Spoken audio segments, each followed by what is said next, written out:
Assalamualaikum warahmatullahi wabarakatuh. Waalaikumsalam warahmatullahi wabarakatuh. Alhamdulillah, salawat dan salam kepada Rasulullah Muhammad SAW. Kesempatan ini ada beberapa poin yang ingin sampaikan. Yang pertama itu, ketika beliau dinyatakan pemenang pemilu, saya akhirnya mengucapkan Maha benar Allah ketika berfirman, Ud'uni astajib lakum. Berdoaku kepadaku pasti saya kabulkan. Pak Prabowo itu minta berdoa sejak 2014 minta presiden. Allah kabulkan di 2024. Ini pesan moral bagi kepala daerah yang bertanding nanti.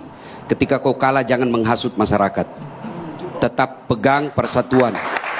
Kalau kau kalah tahun ini, maju lagi kau 5 tahun yang akan datang. Kalah lagi, maju lagi.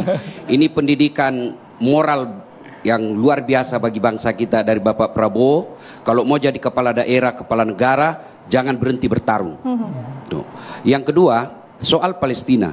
Saya kira itu tadi wujud dari amanat konstitusi, di mana dijelaskan oleh konstitusi kita, Indonesia ikut serta memelihara perdamaian dunia. Itu menunjukkan Bapak Prabowo ini memang cerdas. Ya, saya beberapa kali mendengarkan pidato beliau. Bahkan tadi ketika saya dengar pidato, saya tunggui. Begitu dia katakan pidatonya yang berapi-api, langsung saya berdiri. Ini yang saya tunggu. Ini sudah yang saya tunggu ini. Satu, saya berharap Bapak Prabowo dari pidatonya tadi, Mbak Sarah tadi katakan bahwa beliau itu apa yang diucapkan, itu yang dilakukan. Saya berharap ya Allah, mudah-mudahan pemimpin inilah yang memulai tidak ada lagi politik pencitraan. Politik pencitraan ini dalam ilmu politik, saya belajar tentang komunikasi politik pada saat S3. Politik pencitraan itu wajar dalam dunia politik, tapi bagi orang beragama pencitraan itu kemunafikan. Dan tidak ada yang abadi dengan kemunafikan. Buktikan pemimpin yang berkata lain dengan yang bertindak lain, pasti akan hina pada akhirnya. Maka saya berharap, ya Allah, Prabowo ini saya berharap mudah-mudahan ini pemimpin tertinggi yang akan menghilangkan ke bawah semua pemimpin-pemimpin pencitraan. Satunya kata dengan perbuatan. Yang ketiga, ketika mendengar pidato beliau, saya teringat Rasulullah ketika hijrah dari Mekah ke Madinah karena diusir, ya kan? Prabowo kan juga pernah hijrah, ya. Dan hampir semua nabi itu melakukan perjalanan jauh. Rasulullah melakukan perjalanan jauh dari Mekah ke Syam, yang kita kenal dengan Syria sekarang. Ibrahim alaihissalam melakukan perjalanan jauh dari Syam ke Mekah. Itu pesannya, kalau mau jadi pemimpin harus punya wawasan yang luas. Tidak boleh menjadi katak dalam tempurung. Harus baca perkembangan dunia.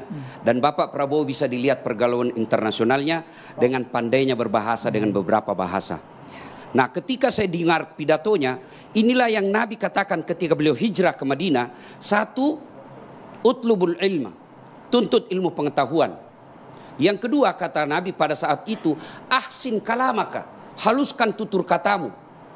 Negara kita ini sudah kehilangan tutur kata yang baik.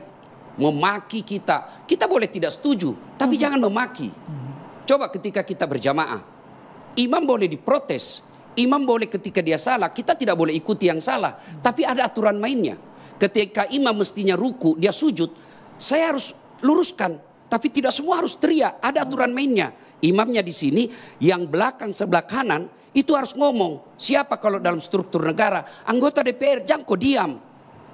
Caranya menegur kalau berjamaah tidak dikatakan, "Oh imam salah kau." Tidak dipukul pantatnya, "Oh imam keliru kau." Tidak, tapi apa yang diucapkan? Subhanallah. Maha suci Allah. Itu pendidikan moral dari agama. Pendidikan dalam berjamaah. Kalau salah imammu, jangan kau ikuti, tegur, tetapi dengan tetap adalah ahsin kalamak, tuturkan tutur katamu yang baik. Itulah Nabi mengajarkan kepada kita, ya Rasul, untuk apa kau diutus ke muka bumi ini? Mencerdaskan kumpulan bangsa, bukan itu saja, tapi apa kata Nabi? Liutammimal makarimil akhlak, memperbaiki akhlak manusia. Dan saya berharap kepada para politisi, jangan ajarkan rakyat kita ini bertutur kata yang kasar, bertutur kata yang tidak etis. Karena anak-anak kita sekarang belajar dari politisi, belajar dari tokoh-tokoh. Maka kita berharap tunjukkanlah tutur kata yang baik.